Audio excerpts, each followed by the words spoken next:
Hello అండి. బయట climate చాలా కూల్గా ఉంది, వర్షం పడుతోంది. వేడివేడిగా మిరపకాయ బజ్జీలు తినాలని ఎంతమందికి ఇష్టం? నాకైతే చాలా ఇష్టం అండి. అందుకే నేను మిరపకాయ బజ్జీలు చేస్తున్నాను. దానికోసం నేను ఫస్ట్ పచ్చిమిర్చి తీసుకొని మధ్యలో ఘాట్లు పెట్టుకొని లోపల ఉన్న ఇత్తనాలన్నీ తీసేస్తున్నాను. ఇత్తనాలు తీయడానికి ఒక చిన్న టిప్ అండి. మిరపకాయ తీసుకొని మనం ఇట్లా కింద రౌండ్గా రోల్ చేస్తే దాంట్లో లోపల ఉన్న సీడ్స్ అన్నీ లూజ్ అయిపోయి ఈజీగా వచ్చేస్తాయి. తర్వాత నేను వాము, కొంచెం సాల్ట్ వేసి నేను కొంచెం పౌడర్ లాగా చేసుకున్నాను. అది ఈ మిరపకాయల్లో మధ్యలో స్టఫ్ చేస్తున్నాను. తర్వాత మనము బ్యాటర్ కోసము కొంచెం శనగపిండి తీసుకొని మంచిగా జల్లెడ పట్టుకోవాలండి. జల్లెడ పట్టుకున్న శనగపిండి ఒక బౌల్లోకి వేసుకోవాలి. బౌల్లోకి వేసుకొని దీంట్లో కొంచెం సాల్ట్, పసుపు, తర్వాత వాము ఉంటుంది కదా, కొంచెం ఇట్లా మనం చేతిలో నలిపేసి వేసేసుకోవాలి. అప్పుడు వడలు అనేటివి మంచి ఫ్లేవర్ వస్తాయి. డైజెషన్ కూడా మంచిగా ఉంటుంది. శనగపిండి కొంచెం కడుపుబ్బరంగా అనిపిస్తుంది కొంతమందికి. వాము వేసుకుంటే మనకు అలాంటి ప్రాబ్లమ్స్ ఏం లేకోకుండా మంచిగా డైజెషన్ అవుతుంది. తర్వాత నేను దీంట్లో సోడా పొడి వేయడం మర్చిపోయాను, అది లాస్ట్లో యాడ్ చేశాను చూడండి. ఇవన్నీ వేసుకొని వాటర్ వేసేసుకొని కలుపుకోవాలి. అంతకన్నా ముందు మనం వడలు మంచిగా క్రిస్పీగా రావాలి కొంచెం అంటే దీంట్లోకి ఒక స్పూన్ బియ్యం పిండి కూడా కలుపుకోవాలి. అప్పుడే మనకి వడలు అనేటివి లోపల సాఫ్ట్గా బయట క్రిస్పీగా వస్తాయి. అన్నీ వేసేసి వాటర్ వేసి మనము ఉండలేమీ లేకోకుండా మంచిగా కలుపుకోవాలి. కొంతమంది కలిపిన ఈ పిండిలోకి వేడివేడి నూనె కొంచెం వేస్తారు, వడలు మంచిగా టేస్ట్గా వస్తాయని. ఇంకొంతమంది లెమన్ జ్యూస్ ఒక స్పూన్ అంతా యాడ్ చేస్తారు. నేనైతే అలా అంతా ఏం యాడ్ చేయట్లేదు. ఇష్టం ఉన్న వాళ్ళు ఆ ప్రాసెస్ కూడా ట్రై చేయండి. చల్లని వెదర్లో వర్షం పడుతూ ఉంటే వేడివేడి మిరపకాయ బజ్జీలు తింటూ ఉంటే చాలా బాగుంటుంది కదండి. ఎంతమందికి ఇష్టం మిరపకాయ బజ్జీలు? ఎప్పుడు బయట వేసినవి కొనుక్కొని తినడం కాదు, ఒకసారి మనం కూడా ఇలా ఇంట్లో చేసుకొని తింటే చాలా బాగుంటుంది. హెల్తీ కూడా ఉంటుంది. బయట ఎలాంటి ఆయిల్స్ యూస్ చేస్తారో మనకు తెలియదు కదా. ఇంట్లో అయితే మనం ఫ్రెష్ ఆయిల్తో మంచిగా టేస్టీగా చేసుకోవచ్చు. ఒకసారి ఇలా ట్రై చేయండి. బ్యాటర్ అంతా మనం ఉండలేం లేకోకుండా మంచిగా కలుపుకోవాలి.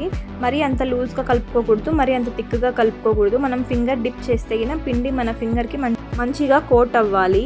అలాంటి టెక్స్చర్, కన్సిస్టెన్సీ ఉండేలాగా మనం పిండిని మంచిగా కలుపుకోవాలండి. మిక్స్ చేసుకొని మనం పిండి సరిగా కలుపుకోకుండా వడలు అనేవి మంచిగా రావు. కాబట్టి పిండి కలుపుకోవడం చాలా ఇంపార్టెంట్ ఇక్కడ.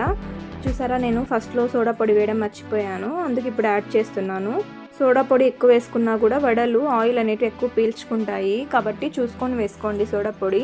అసలు వేసుకోకుండా ఉన్నా కూడా మళ్ళీ అవి గట్టిగా వస్తాయి. తర్వాత ఇప్పుడు డీప్ ఫ్రై కోసం నేను ఒక కడాయి పెట్టుకొని ఆయిల్ వేసుకుంటున్నాను. ఆయిల్ కొంచెం హీట్ అవ్వాలి, మరి ఎక్కువ హీట్ అవ్వకూడదు, మరి అట్లని సరిగా హీట్ అవ్వకుండా కూడా ఉండకూడదు. మీడియంగా హీట్ అవ్వాలి ఆయిల్ హీట్ అయ్యేలోపు మనము ఒకసారి టేస్ట్ అంతా చూసేసుకోండి పిండి. ఇక్కడైతే ఆయిల్ హీట్ అయిందండి. ఇప్పుడు వడలు మనం వేసేసుకోవాలి ఆయిల్లోకి. చూడండి ఒకసారి నేను ఎలా వేస్తున్నాను అనేది. పిండి అయితే ఇలా ఉండాలండి కన్సిస్టెన్సీ. అప్పుడే మిర్చికంతా పిండి మంచిగా కోట్ అవుతుంది, లేకపోతే మనకి మిర్చికి పిండి కోట్ అవ్వదు. ఇలా కన్సిస్టెన్సీ ఉంటే పర్ఫెక్ట్ అండి వడలకి. ఇలా మనము ఎక్కువ హై ఫ్లేమ్లో పెట్టుకోకుండా మీడియం ఫ్లేమ్లో పెట్టుకొని వడలు ఫస్ట్ మనము లైట్గా కాల్చుకోవాలి. ఫుల్ మొత్తం అంటే 100% కాల్చుకోకూడదు, ఒక 50-60% కాల్చుకోవాలి. కాల్చుకొని ఇవి పక్కన తీసేసుకోవాలి వడలు.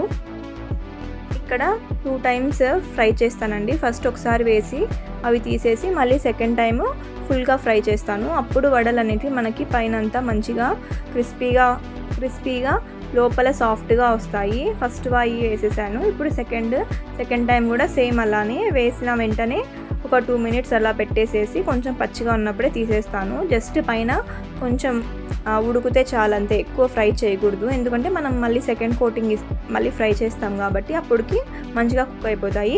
చూసారా, ఫస్ట్ నేను అన్నీ ఇలా వేసేసుకొని పక్కన పెట్టేసుకున్నాను.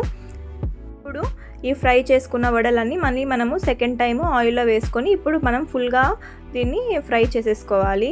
అప్పుడే మనకి వడలు అనేటివి మంచి టేస్ట్గా వస్తాయి.